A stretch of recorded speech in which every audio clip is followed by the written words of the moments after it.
Hey guys, Zach with the Bully Bandit. We got Heather Aiers here. She's going to tell her story. She's got a super inspiring story, how she took back her self-confidence through weight training. So stay tuned. I can't wait for you guys to hear it.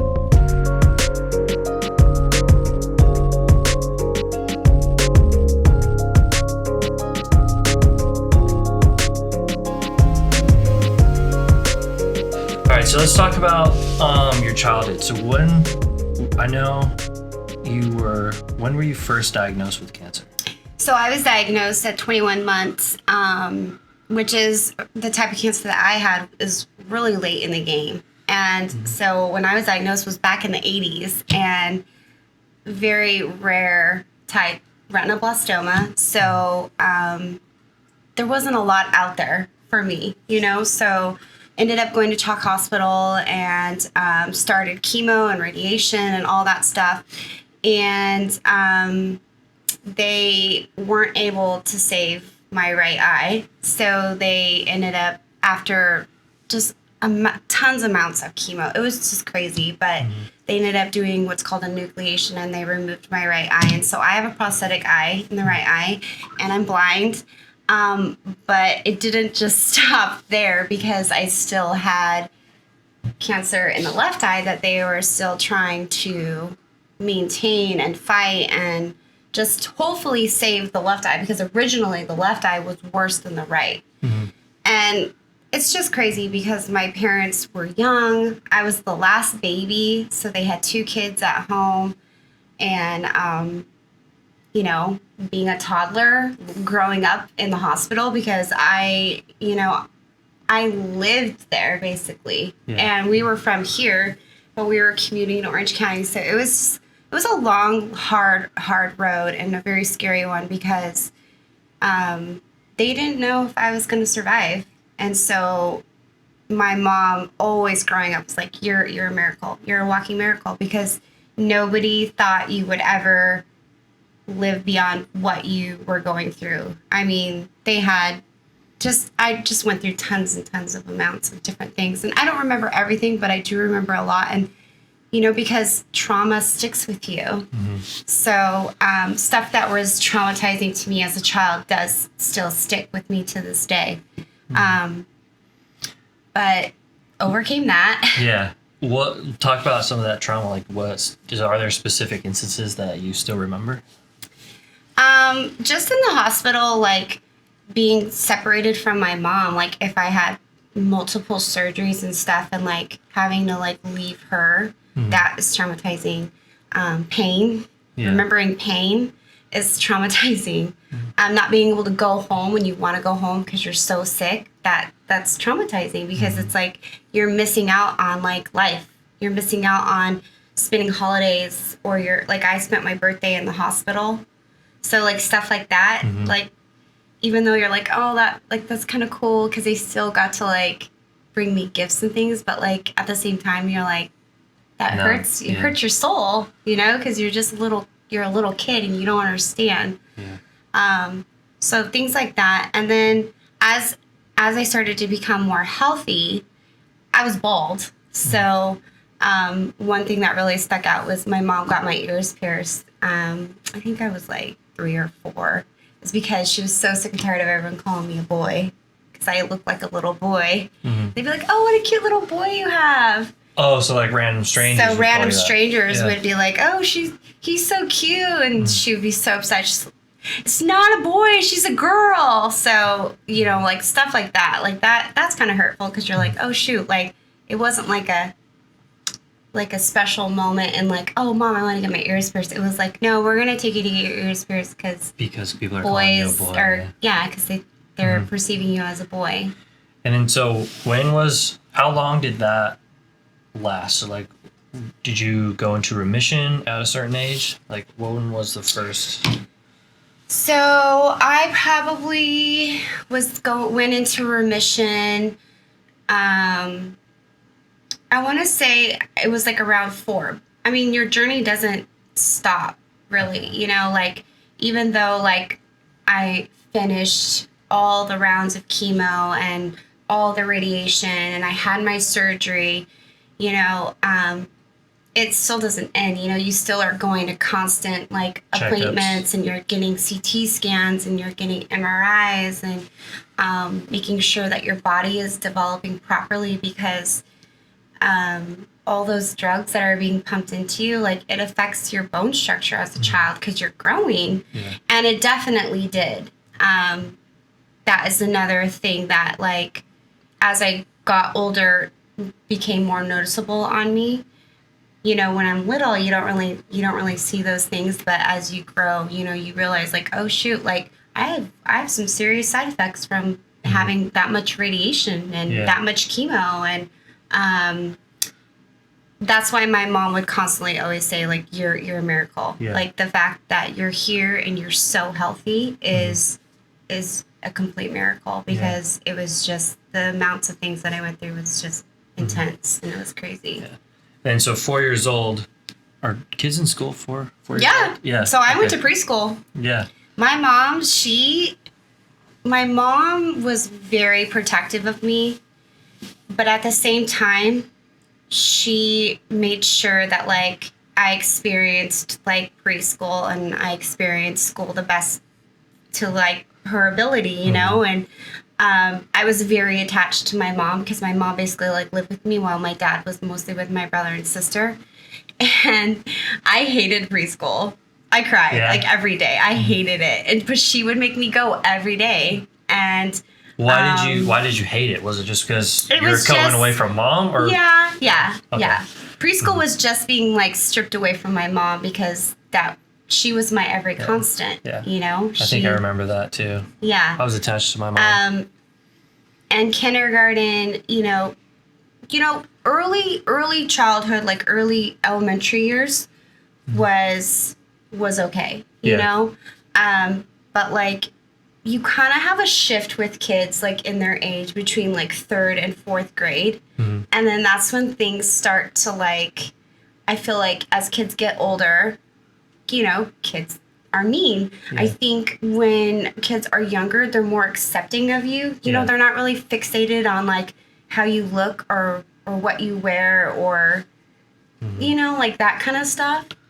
But, like, as they get older, kids start noticing. They start to become more aware of, like, what you are and what you look like, and why does this eye do that and that eye doesn't do that. So early years were okay. And again, my mom was my kindergarten teacher, so that was just, like, her way of, like, protecting me and, like, slowly, like, bridging me into school.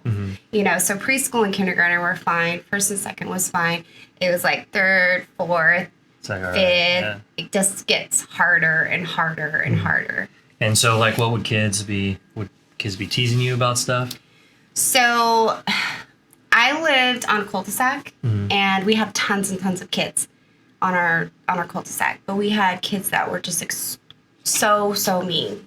Like, you know, where'd you grow up? I don't even want to repeat the things that kids would say to me, because it's just so bad.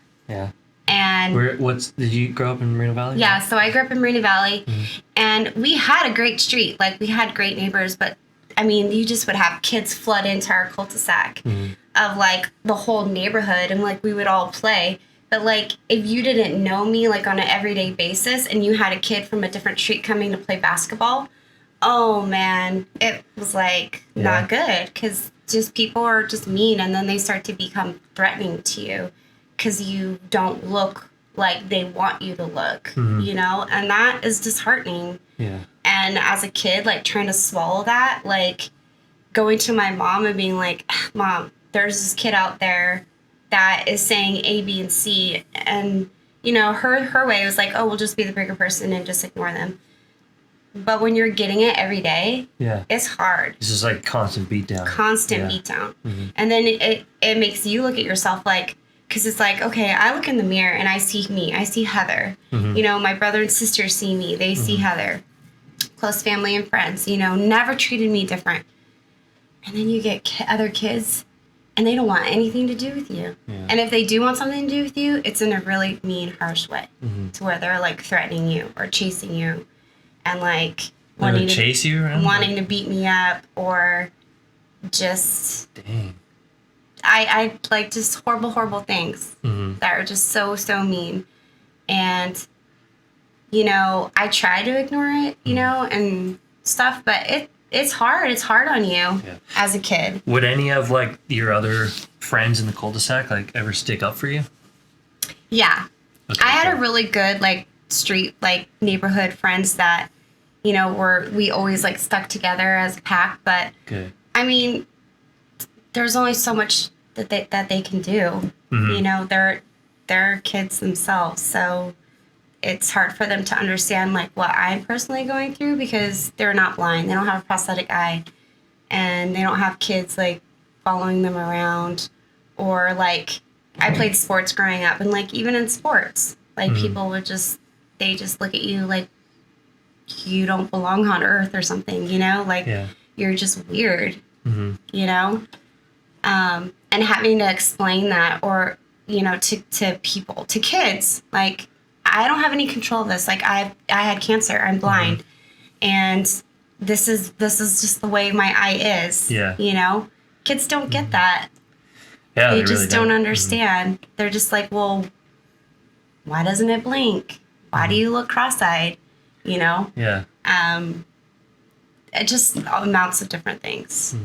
So. Yeah, and then, like you were saying, the constant beat down is just like, dang, I'm tired of explaining this over and over and over again. It is. Yeah. It gets exhausting because you're just trying to be yourself, and you don't know how to be yourself anymore because you don't even feel comfortable in your own skin because people don't make you feel, you know, they make you feel that way. Like you're like, I feel normal, but then when you go out in the world, and you're getting stared at, or you're getting made fun of, or you're getting whispered about, and they're pointing at you, then it makes you feel so uncomfortable in your own skin to where I'm crying. I was crying. Like I would go grocery shopping with my mom, and that's what I experienced every single time. Every time. People staring at you. Just people staring all the time. And it's hard to not get angry. Yeah. It just is. Because it's just like, I'm a kid just like you, you know? Did you ever develop like a predisposition before you even went out? Like you would just see a person and like, oh, they're already thinking about my eye. 100%. Yeah. I, to this day, still feel that way. Yeah. 100%. I truly struggle, like, going out because it's hard for me I want people to accept me. I want people to get to know me, not my eyes, you know, not what I have no control over. 'Cause I'm okay with sharing like what I've been through, but I want them to just accept me for me. Like, hey, you're cool. Like, you know, you got a good heart and everything like that. And there's so much more to you than just your eyes, you know? And so sometimes it's hard to go out in public because you don't know how you're going to be received. Even to this day, as an adult, I still don't know how I'm going to be received. I could either be received with open arms, or people are just going to shut me out because they think I'm weird or I look weird, you know? Yeah. And then so you had your little band of group of friends in the cul-de-sac. And then from what grade to what grade was that? Like 4th to 6th grade or 3rd to 6th grade? Oh gosh. Well, a lot of them, we grew up together for a really long time. Okay. But that's the hard part is even though we grew up together on the same street, we all didn't go to same schools. Oh, okay. So when we ventured out into our different schools, that's the hard part because it's like you're trying to fit in a school where your homies aren't there, you know? Yeah. So it's like having to like make new friends and hoping that you're accepted and that people are going to want to hang with you. And not because their mom's like, oh, go hang with that little girl. You know, that they really truly want to build a friendship with you and get to know you beyond what your outside looks like. And that was a struggle. I struggled in middle school. I did not have like at school like good like girlfriends that like I always felt like they were gonna include me and everything like that. Middle school was rough. It was hard. Would you say it was the hardest? Probably emotionally, yeah. Yeah. I think so. Looking back, for sure. And that's even with me still being involved in like sports and stuff. But like being at school, like I was not happy. Did not want to be there. I wanted to go to like a different school, thinking that would make things better. Did you ever go home to your mom and tell her that? Like, hey, oh yeah. Take me out to a different school. What would she say? She was afraid that if she put me in a different school, that it was going to be harder. Yeah. That I was just going to get swallowed up. Mm-hmm. So she kept me where I was. Did you go to like a private school? Or? Yeah. Oh, okay. So I basically went to a school where my mom worked. So that was like my mom's way of like protecting me, even though she like didn't. She was a kindergarten teacher, and I was like in middle school. She still was like, well, I'm on campus. Yeah. If anything were to happen, and it didn't make it easier. Yeah. It didn't make it better. You know, and it's hard for even my mom to understand the pain that like I experienced. You know, because. And I've told her that, like, you know, you don't know what it's like to be blind. You don't know what it's like to have one eye and go out in the world and just try to be yourself. Yeah. Because in my mom's eyes, she's like, I love you. You're beautiful. I'm like, yeah. You're my mom. Of course, you're my mom. Yeah. But, you know. Yeah. You just want someone else to say that. Yeah. You know? Yeah. And you don't always get that. And you were playing sports. What sports would you play? You're a softball player, right? Yeah, so I played softball for a really long time. I actually played soccer for like 9 years. Oh, okay. So. And I played basketball. Oh, dang! You're a little athlete. Yeah. I played basketball for like 4 years. Hell yeah. So 4 years. When was that? Like when you were super young, or? So basketball was from like 5th to like 8th grade, or 4th to 8th grade, or something like that. How was playing basketball? It was fun. Yeah. Yeah, we were actually my middle school years. We were actually a really good team. So you're on the basketball team at your middle school? Yeah. Nice. We were actually were pretty good. Yeah. Yeah. What position did you play? I point guard and wing. Oh, okay. Nice. So you're dribbling the ball up. Yeah, I was a baller. Oh yeah. And then simultaneously, were you playing soccer as well? Yeah. So soccer, and I played goalie, and I played fullback. Oh wow. And then as I got older, I really kind of had to like make a decision like where I wanted to go, you know, because soccer wanted me like year round and so did softball. And I kind of had to like choose like what I really wanted to do in high school, what I really wanted to focus my time on. Because I played softball from like, I don't know, I was little all the way through high school, travel ball and all that stuff. Yeah, so that's why I made the decision to stick with softball. So I gave up. Did the other having those teammates through soccer and basketball help at all? Like going through everything? Yes. Would they like stick together with you? Honestly, sports is what I feel like carried me through like my childhood. I don't know. Like, I mean, I had a great family support and like a good small nick of friends, you know, that like were really supportive. But like all my sports, all my athletics is truly what kept me whole. Yeah. You know, because that made me feel accepted and a part of something. And I was passionate about sports. So, and soccer, I was a decent athlete. So for people to like want you on like on an all-star team or like a travel ball team or a club team, like that was a compliment, because when people would find out like, oh, she's blind? Yeah. What the heck? I was gonna ask. Yeah. How is she even playing? You know what I mean? Because to me, it's just like, no, this is how I grew up. Like, I don't know any different. Yeah. But to them, they're like, wait, how do you do that? Like, how do you hit the ball? And I'm like, it's just, you just make it work. Yeah. And you fight for the things that you love. So that was a big confidence boost, huh? That was huge for me in my younger years. Yeah. It was so big. And I just carried it through into high school. Would, like, going through middle school, I feel like that's when you, like, become, like, more socially aware. You know, how deep did it get, like, going through, like, all the bullying? Like, would you ever come home like just like bawling, crying, like so sad? Or would sports be like that, like refresher, like you get done with practice, be like, oh my god, yeah. I'm not like an overly emotional person. I feel like as I've gotten older, I've become more emotional just because I've been through a lot more trauma as I've gotten older. But yeah, of course, like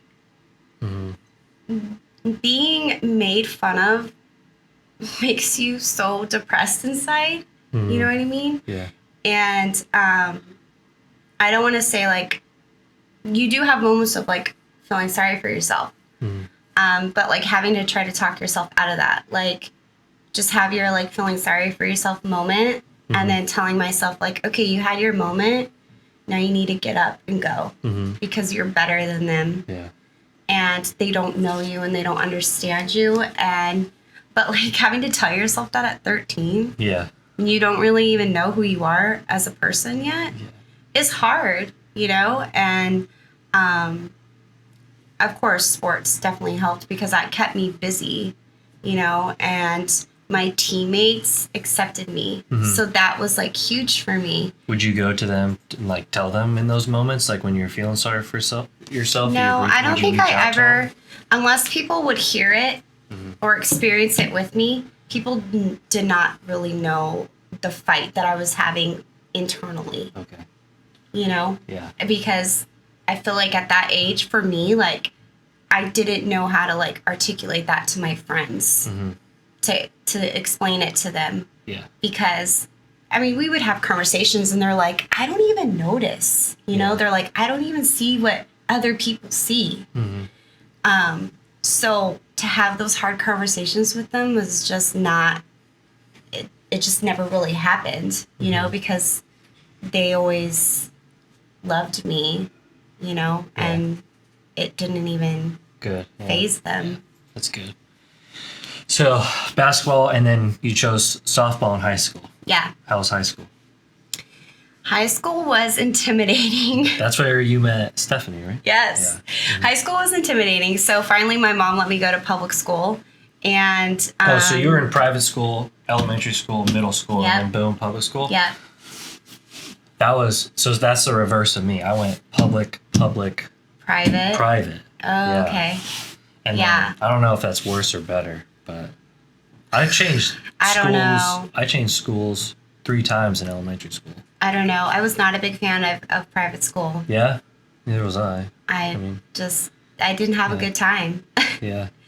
I experienced public high school so much better than like my other years, even though I still had hard moments, you know.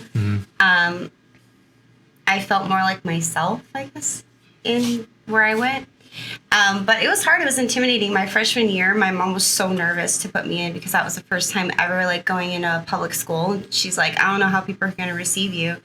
But at that point, I was like so over it. I was like, Mom, you got to let me go and just figure it out, you know, and experience it. And at that time, I didn't think like what I had already experienced with kids on the streets and like at school. I'm like, it can't get any worse, right? Yeah. Because I'm already experiencing it. So let me just go where I want to go. So she did. She let me go where I want to go. And thank God for the sports that I was in because I had friends going into public school. Otherwise, I would have had to start all over again, and that would have really sucked. But because I was in like travel ball and like city sports and stuff, like people remembered me from like my past teams and stuff. So that made it a little bit easier. But a big moment in high school, I think I was, you know what, it might have been my senior year. I had one of my good friends come up to me. She's like, yeah, so-and-so is like writing letters about you and is giving them out to our friends. And I was like, what? Yeah. And I thought this guy was my friend. And she's like, yeah, you know. A guy? Yeah, it was a guy. And she's like, he's like just spreading all these rumors about your eye and like how you're cross-eyed and you look funny and he doesn't know what's wrong with you. And I'm like dumbfounded. I'm like, wait, what? Like we hang out. We like go places together, like all this stuff. So I finally was like, I'm going to confront him And I did. And I just started bawling my eyes out. And I just told him, I'm like, why? I thought you were my friend. Yeah. You know, like, why would you do that? And he didn't know what to say. And then I just kind of opened up to him. I'm like, I had cancer. Like, I almost died when I was a baby. Like, and you're making fun of that? You're making fun. I have no control over it. And he felt really bad. He ended up apologizing, but I just told him straight up. I was like, I don't want to be your friend anymore. Like, you're not my friend if you're going to make fun of who I am and what's part of me that I don't have control over. And we never crossed paths ever again. Did he tell you why he decided to write those letters? No. I just think he was just uneducated. Yeah. And I don't know, wanted to be mean. Yeah. Because kids are mean. Yeah. What about other girls? Because I feel like girl on girl is like really bad, especially for younger girls in high school. Like I think the only issues I had with girls was probably like in middle school. Yeah. I struggled with a group of girls in middle school that like just flat out would not invite me. Or they would invite me, but then I would come like 2 hours later when they're like already there, but would tell me to come 2 hours late.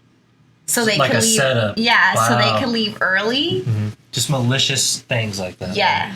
And or they would have like sleepovers and like would talk about it in front of me, but like wouldn't include me. But I was like, dude, I thought you were my friend. Yeah. So just stuff like that, where is so hurtful because you're like, what? Like, why don't you want to be hanging out with me? Like, what's wrong with me? Yeah, so like, we're hanging out at school. Why don't we hang out after? Yeah. But high school, honestly, I feel like that was when I started to become more confident in myself, even though You're still going through I was still going through people, you know, saying and doing things or like staring or whatever. Yeah. Because I had softball and I met Steph, my best friend, and we just instantly clicked. And we made varsity our freshman year, so we went together on the team, and we had a great team. Like, our softball team was like a great team, and we bonded and we did stuff outside of like practice and stuff. And so I feel like that's where people really got to know me. Yeah. And accept me, and like especially on the ball field, you know, it's just you become a different person, you know? Like when you set foot on like whatever you play or passionate about, I feel like you become a different person. Yeah. You know, like that's like your passion, your heart is like out on that field, and you all share that. Yeah. So you grow a bond that probably nobody can really understand unless you're like a part of something like that. Yeah. You know what I mean? Especially team sports. Yeah. It really shows how much you we need did other people so in your many life. things to get like so many little like superstitious things and like like a pregame ritual. Yeah, and like we would have like sleepovers and like just like stuff like that. Yeah. So like really where you're just carrying this bond like all throughout, you know? Yeah. Nobody cares about Yeah. anything else. Exactly. Because you guys just have that bond. Yeah. Sports are fun, man. Yeah. Love it. And then, so when did you get into weightlifting and CrossFit? So. Would you weightlift at all for softball? No. No? Was that? No.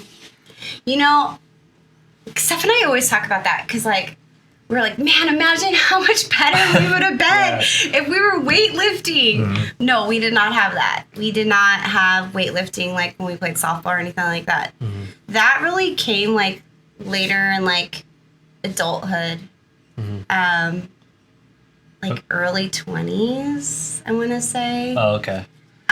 So you graduated? Where we were doing it in a garage. We were doing... In Richard's garage, Yeah. right? Yeah, I remember. Yeah. Let's go back to high school, though. So, senior year, softball, when you graduate high school, what do you do? Graduate, I got accepted into Cal State San Bernardino. Okay. So I went off to college and I was working, and that was it. I didn't keep playing softball. I didn't want to. That chapter kind of ended. Yeah. Where my focus was more on wanting to go to school. Okay. And What'd you go to school for? Nursing. Let's go. I did. Nice. And then, so how was it getting like your first job, like literally going out into the world? Like, what was your first job? Pizza Hut. Let's go. Nice. Would you I actually deliver the got pizzas, hired. or? No, I got a job in high school. Oh, okay. So I went to high school, was playing softball, and I got a job. Nice. What did you do what'd you do for a job in high school? I answered phones at Pizza Hut and took people's orders. Oh, okay. So I worked there only for a short time, but Okay. I was like 15 when I got that job. Nice. And then I quit because I just wanted a job, and then did it, and then kind of like scaled back because like softball was just crazy, and I was like in travel ball and all that stuff. And that was okay. Pizza Hut was fine. Mm-hmm. My boss wasn't that great. He was kind of rude, but Yeah. In rude in what ways? he just wasn't, in the beginning, I don't think he was very accepting of me until he like got to know my work ethic. Oh, okay. And then I think he was more accepting of me. Okay. Because I got hired like through a friend. Oh, okay. So he didn't know anything about me. Yeah. You know, he just saw me and then was like, Rude. But it was okay. Yeah. Ended up being okay. Mm-hmm. And then my senior year, I worked at Stater Brothers. Oh, okay. What did you do there? I was a box girl. Nice. That was hard. Those are tough jobs. Yeah. Yeah, grocery store workers work so hard. They do. Yeah. They do. Yeah. And Stater Brothers was kind of hard because, you know, you're getting all different types of people coming in and out. Mm-hmm. So, of course, you experience that is probably, now that you bring that up, Really? that was probably hard because bagging people's groceries, you Yeah. know, and looking down and doing it, you know, kids and people are like staring and stuff. So that was hard. But, you know, I was getting paid and I had to do my job. So you kind of have to like set your feelings aside sometimes. But I was 17. Would the cashier or anyone say something? Or No. did they know that you were, like, they were You looking know, at you? I weird don't. funny? A lot of people didn't really like say anything. Or, like, reach except- out to you? Or, No. Mm-mm. My sister, though, yeah. now that we're talking about it, my sister was extremely protective of me. Yeah. And That reminds me of That brings- Kenna with Gavin. yes. And that brings me to like a memory in high school. I had a teacher put me on blast in biology Whoa. and made fun of my eye in front of the whole class. Uh-huh. And I had like close friends in there, and he was like laughing, and I was like, I just felt like such a small idiot in that class. Like I went home and I was so embarrassed, and I was so just, I don't even know. And I told my sister, and I was like, oh, so-and-so, you know, basically put me on blast in class today and like made fun of my eye in front of the whole entire class. She lost it. She lost it. She was so upset.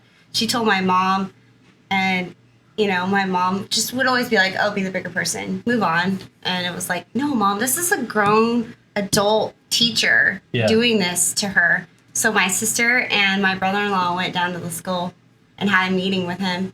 Wow. And basically like laid it all out and like told him like what I've gone through and like how I was blind and all that stuff. And he felt so bad that the day he had the meeting, he went in front of the class and apologized to me in front of everybody because he was like so embarrassed. Yeah. Well, that's good. Did you end up getting an A in the class? No. What? No. Oh, come on. No. I passed though. Yeah. Okay. Obviously. Yeah. Wow. I would expect it an A. And then, so your mom constantly telling you like, just be the bigger person, be the bigger person. Like, did that ever get to you and be like, no, Mom, like, it's affecting me more and more? Like, yeah, it did, because it's hard to be the bigger person all the time and take the high road. You don't always want to do that. You want someone to like fight for you or learn how to fight for yourself. And sometimes like I didn't know how to do that, and I needed someone to come in and do that for me. And so to have like that always being said to you is hard, you know? And just trying to like, you personally trying to find ways to like navigate your emotions and your feelings of like how to handle situations, because every situation is different. Not everybody says the same thing to you or stares at you in the same way or follows you around or is gossiping about you, is friend to your face but fake behind. You know, like you think that they got your back but they really don't have your back. You know, it's hard. It's exhausting. Yeah. And then, I bet. So, graduate high school, Cal State San Bernardino, Pizza Hut, and then you said that adulthood, it's gotten worse. Yeah. So, because I remember you telling me the story about how you're just recently, like 6 weeks ago at dinner. We were in San Diego and we were camping, and so makeup is like a security blanket for me. Okay. And that was like, I went a lot of years where like I would never leave the house without makeup on because I was so insecure. And I got to a point in my 20s where I was like, you know what, I'm okay, like not going always with like makeup on and this and that. And I went to dinner because we were camping in San Diego. So we went to dinner and I didn't have makeup on. And I was just sitting like, you know, with Justin, my husband, and our 3 kids and stuff.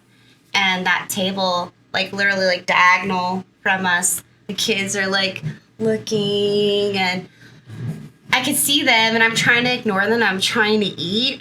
But when you have people moving their chairs just so they could see you or stare at you, and then they have the mom involved, and the mom is not like, oh, don't stare. It's not nice. Like, it's not kind. Like, don't do that. Or just ask me. Yeah. But plays into it. I lost it. I just started crying because it's like, I'm eating dinner with my family, and what are you doing? Why are you making me feel so small right now? And then my kids see me crying, and they're like, Mom, what's wrong? And so I'm just trying to eat and everything, and like Justin's getting upset because he sees me upset, and he's like, well, let me move so I can block them. That didn't work.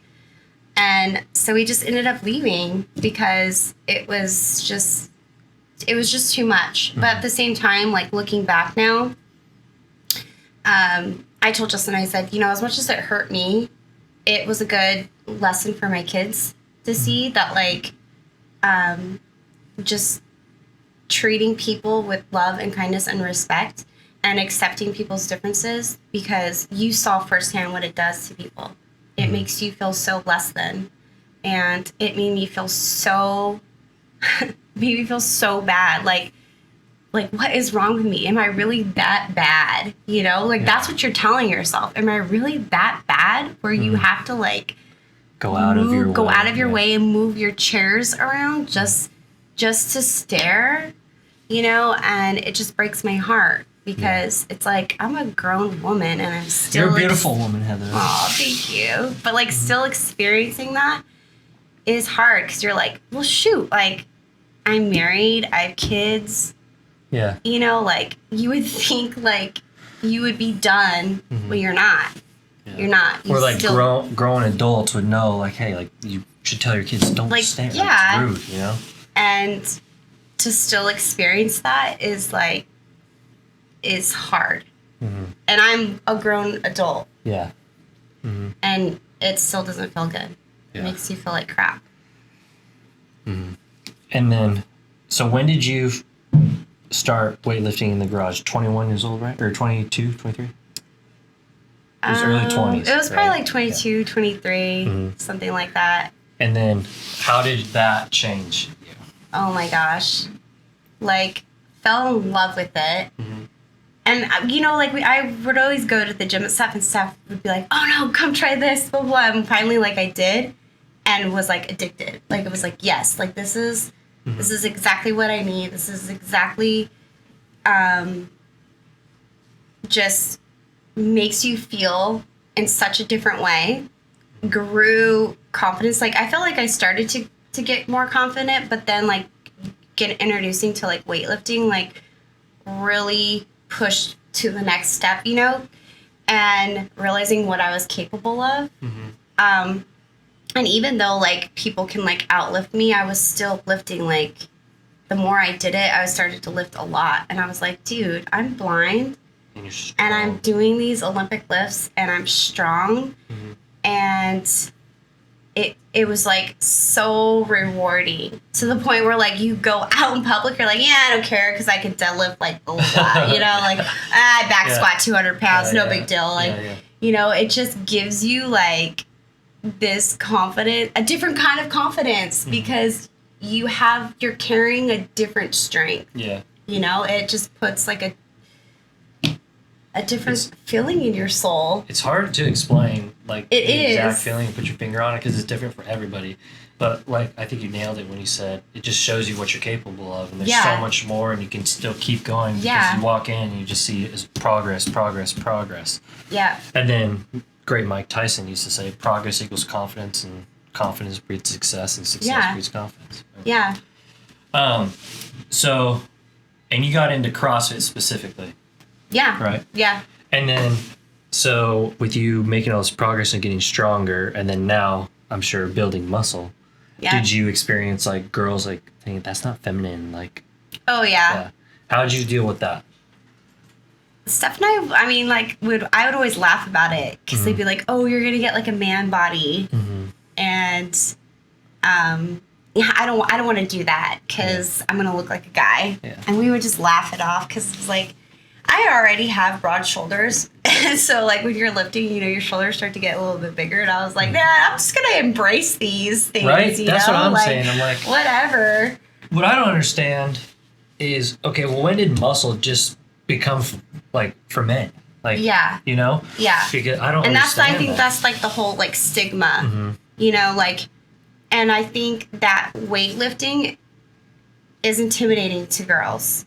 To women, you know, if you're not around it or you haven't experienced it, and then you have some outsider being like, come to CrossFit, it's so much fun, we lift, we do these workouts, and they're like, oh no, CrossFit is crazy, like, no thanks, like, I don't want to do all that, you know. So I just think it's like people they're not aware of like what they're capable of, or where they can go with it, or how they can scale it and gear it to themselves.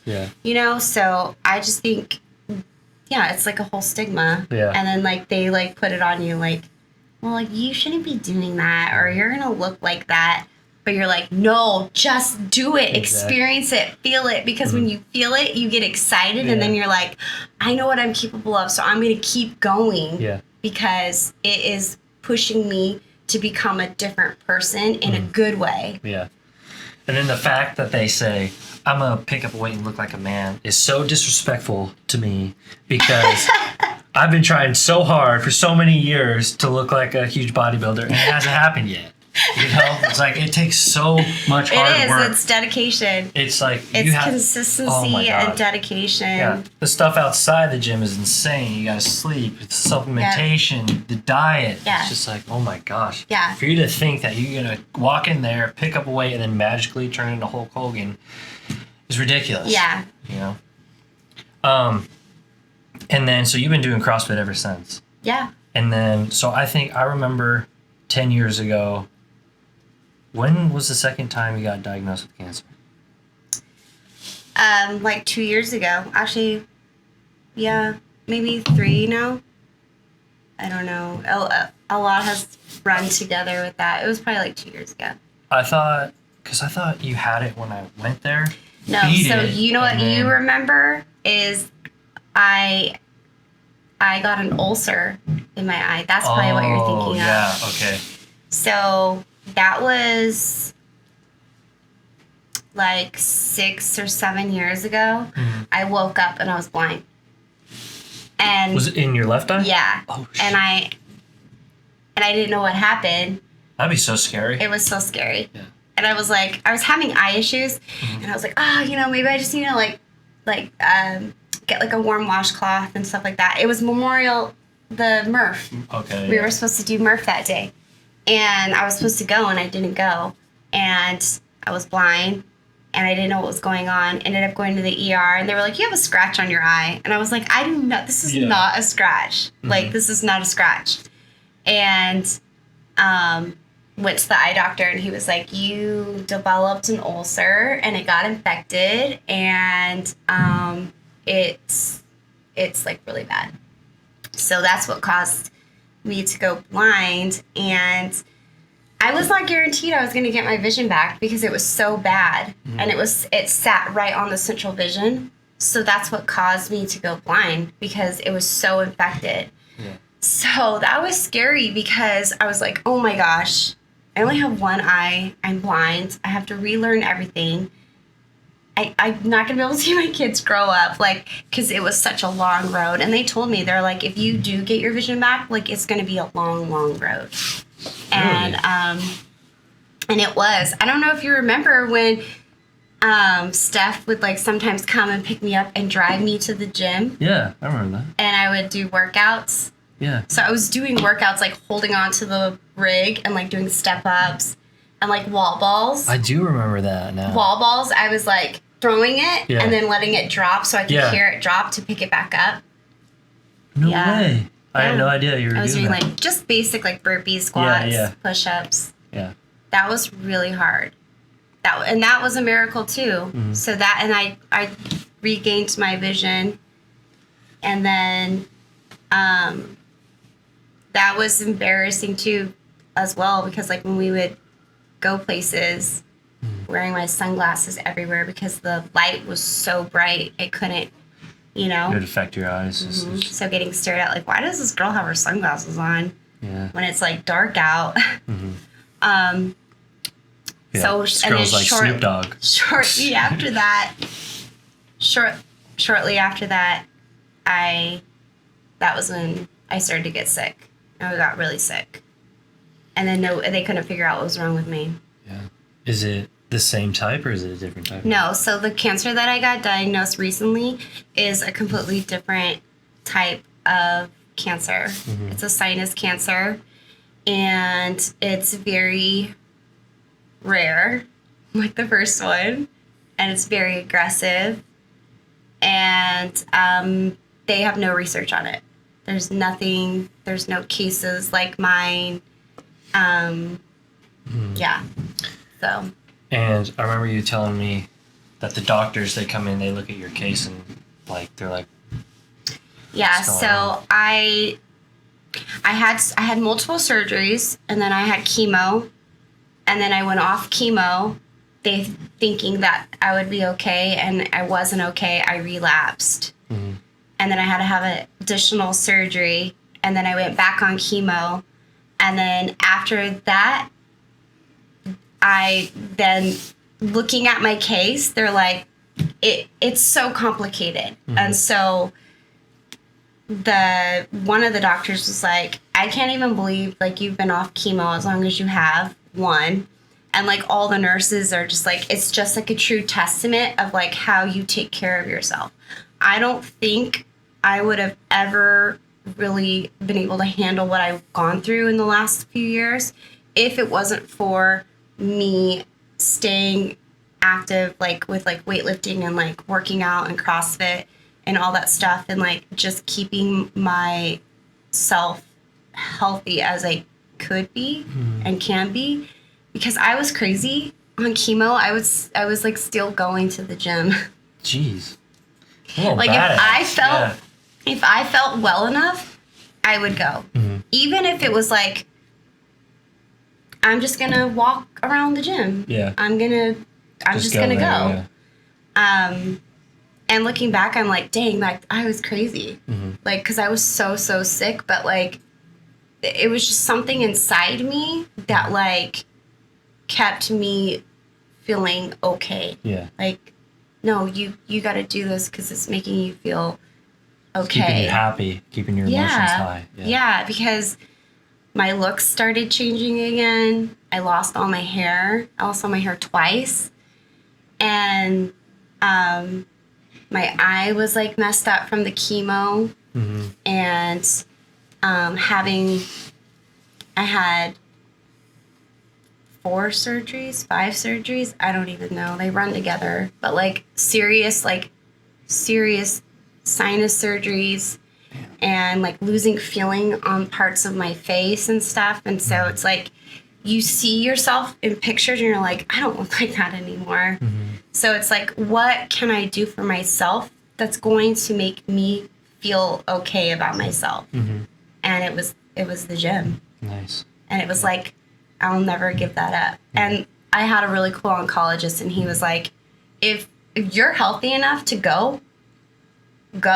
Just be careful, but go. Like, he always encouraged me to try to keep my life as normal as possible, because I feel like at the end of the day, that is what keeps you going, you know, is the things that, like, you're passionate about in your heart. Yeah.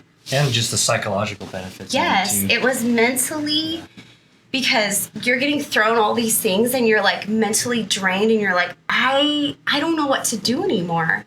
You know, like, things get stripped from you.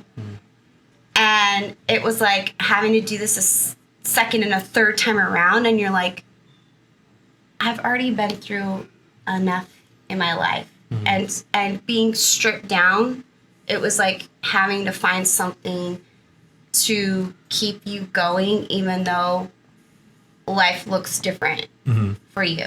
Because it does. For me, life looks different for me.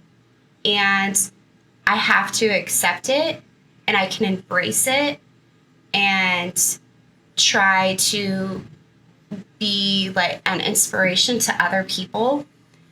So life can be hard. It can suck sometimes, but like, you can channel yourself in such a different way to where it could be a beautiful thing. And like, that for me, for the last few years, is what I've really had to reteach myself, because it's just been so hard, because a lot has been taken away from me. So it's like I have to reteach myself of like what I need to do for myself to keep myself healthy, to keep my self-confidence up, because I have little people watching me. I have my kids watching me, even my husband, you know, like, just knowing, like, you know, I have my kids looking up to me. So if I can be an inspiration to my kids, to say, hey, you know what? This is the cards that I was dealt with. I'm thankful, and we're going to embrace it, and we're going to find something that, like, just keeps you going. Good. Because sometimes, you know, you need more than just, like, your husband and your kids or your friends. You gotta do something for yourself. You got to do something for yourself. And then, so let's go back to, so Harrison, his dad died when he was 2. Yeah. And then, so he was your husband. How did that feel? Like, Well, we weren't I married. know We that it weren't probably married, didn't feel good, but that was really hard. Gosh, he passed away unexpectedly. like, So was it like sudden cardiac arrest? yeah, like, he went. Nobody knew he was sick. Wow. He wasn't going to the doctors. He wasn't on any medication. Like, so I was at work when I got the phone call, and it was devastating, because he was 24, and his neighbor had to call me, the next door neighbor, and she didn't want to tell me over the phone. I knew something was wrong, and she finally told me, you know, they want you to go down to the hospital. And then I'm like, just having to figure out, I have a little boy. His dad just died. What am I going to do? Yeah. You know, how am I going to tell him this? And he was little. So, you know, he's 2. Yeah. So it's like, it's just like, Daddy went to McDonald's. He'll be right back, kind of thing, you know? Yeah. But like, having to explain that to him in a positive light or a positive way, to where he can understand, like, you know, Daddy's in heaven, and it's okay to miss him, and we love him, and try and explain to him the best that I could at the time, because I'm still going through it. Absolutely. And so that was a hard time for us. And, you know, it still is, because he's 14 now. So I know he probably thinks about what life would be like with his dad here. Oh yeah, when we were talking that day at lunch, about, hey, how do you like? He says he enjoys playing the guitar and listening to music because he feels that connection with his dad. And then I'm sure oh yeah, I mean, I don't know, but I'm sure it would be like, yo, who am I? Like with my dad, like this is because with my dad, I'm like, oh, I see why I am the way I am with that. Like, I see the similarities. So with him, like, oh, I wonder. Yeah, it was a lot. And he's such a strong kid. He's amazing. And I always tell him, I'm like, you are far more confident than I ever was at 14. Like, you just carry yourself in such a different way than I ever did. And I just love that about him. I think that's because he's been through a lot. Oh, 100%. But I also think that's a huge testament to you. And then I was going to ask you, because I love all your kids. Harrison, Kenna, and then Gavin. I love Gavin. Do you think you experiencing everything that you've gone through has helped you connect to Gavin and Harrison, like, and raising them with the experience that they're going through? When Harrison was diagnosed with cancer, that was really, really hard because I felt guilty. Oh, so I had to go through those emotions because he's blind like me. He has prosthetic eye like I do. So it was kind of like a full circle because then it was like, okay, I understand what my mom went through with me. Okay, Mom, I get why you were protective over me. I get why you did the things that you did.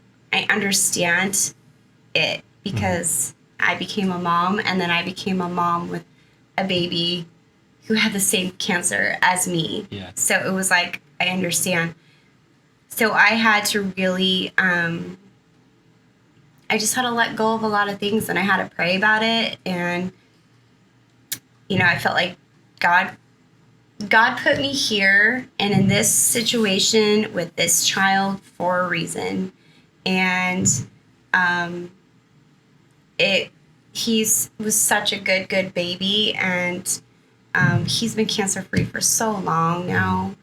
And I'm just so thankful. But it was hard because it was emotional for me as a mom. You like to have a baby going through cancer is, I can't even describe the feelings that you feel because you're helpless in the situation. Yeah. And then Gavin, I had Kenna. Kenna was perfectly fine. Nothing, skipped her. And then last baby, Gavin, he gets diagnosed, and it was like, oh my gosh. Here we go. I'm going through it again. And that was hard because his case was different than Harrison's case. So his case was harder in a different way. He was on chemo. He was at the hospital a lot more. Yeah, I remember you taking drives out to LA. Yeah. Saying, I got to take Gavin to LA. Yeah. Yep. And going through that all over again.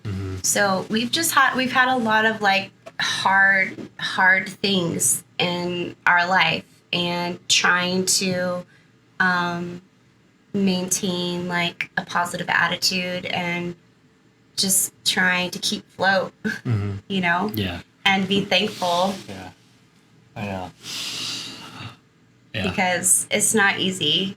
And I don't even know how to describe it when you have a sick child. It's one thing when it's yourself, but it's another thing when it becomes your child. Yeah, that's what I wanted to ask you too. Like, what advice would you have for other parents going through this? Not only from a child having cancer, but like being a mom and seeing your kid go through bullying and coming home crying.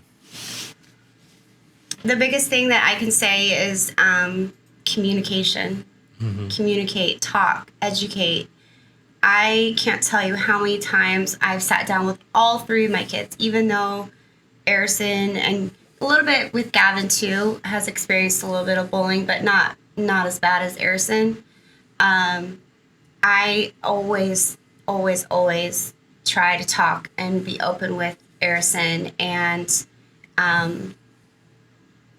have him tell me like what he's feeling inside, because as a child, it's not easy to do that. And if you're dealing with that on an everyday basis, it eats you alive. And fight for your kid, because I fought for Harrison. Yeah.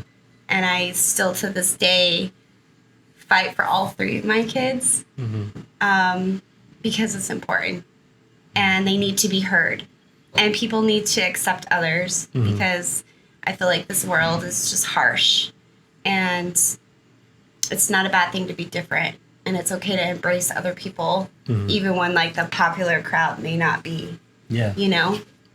And I always tell my kids, you know, make sure you're including everyone. And especially if they're new to the school, introduce yourself, be their friends, and just talk. I think talking and expressing is so huge. And knowing what's going on with your kid, especially if they have a phone. Yeah. Especially if they have a phone. This whole new social media and is no little joke. Kids. Yeah, it's bad. Like going through their stuff, because they could even be getting bullied online. I think that's the worst. It's part. horrible. And part of me, I'm like, okay, just turn the phone off and like delete all that. But then it's like, no, like they should be able to partake in all this too. Like they're gonna miss out on all of it. I don't have the answers for that. You know, it's hard. Like anybody does. I just tell Harrison, I've told all my kids this, like sometimes like quality is better than quantity. So if you have one really good friend, just keep that one really good friend. You don't need all these people, because then that's what happens. They just start attacking and stuff. And just to be mindful, I think kids nowadays are just so absent-minded with their words. And they don't realize the effects that it has on people. And so that's what I'm always telling, especially Harrison, because he's a freshman in high school now. So I'm like, be mindful of your actions. Be mindful of your words. Remember what it feels like to be on the receiving end of it. Don't be that kid. Be the one that's looking out for others or accepting others, because it's so important just to be kind and authentic. Well, yeah, texting over the phone, it takes out all the emotion out of it. Yeah. So you can literally be so mean. That's the hard part. Yeah. Social media, that's the hard part, is because they could be like this crazy person behind the keyboard. Exactly, keyboard warriors. Yeah.